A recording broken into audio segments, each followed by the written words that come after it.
Dad, the counselors claim you're more afraid of me than I am of you. But the same could be said for rattlesnakes. Mom never brainwashed me to believe you're paranoid. It's just when I smile, you study the sharpness of my teeth.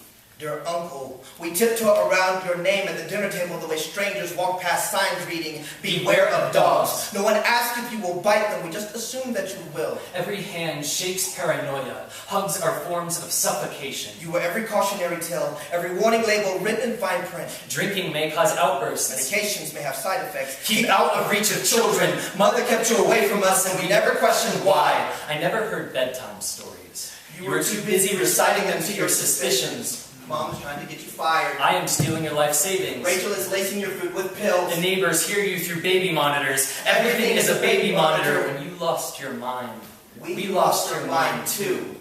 Madness makes you an absent father who still lives in his children's house. No one ever denied your brilliance. You could debate theoretical physics or dissect architectural structures at a glance. Your brothers marched with Dr. King. You bit dogs Alabama whites released on you. You spoke back to the voices in your head in a time when people could not tell what color you were defying. But there is a fine line between genius and madness.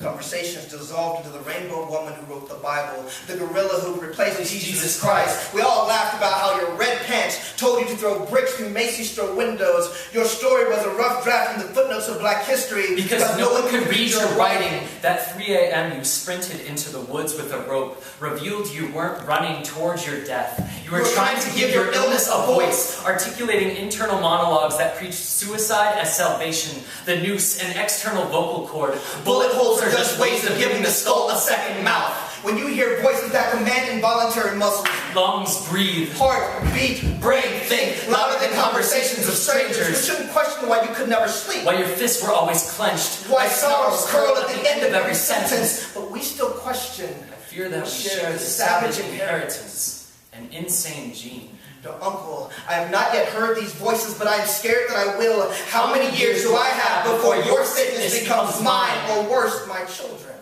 Dad, I do not refuse your advice out of spite. I refuse for fear that I will become you, less your son, more a self-fulfilling prophecy. Uncle, we were surprised you died of natural causes instead of by your own hands. Was our eulogy your life's greatest achievement? Dad, I don't want you to be diagnosed. If you were, I feel guilty for my anger. Maybe the both of us need to seek help for the sake of my own sanity. Dad, please tell me you were never dog. Uncle, please tell me you were never rattlesnake.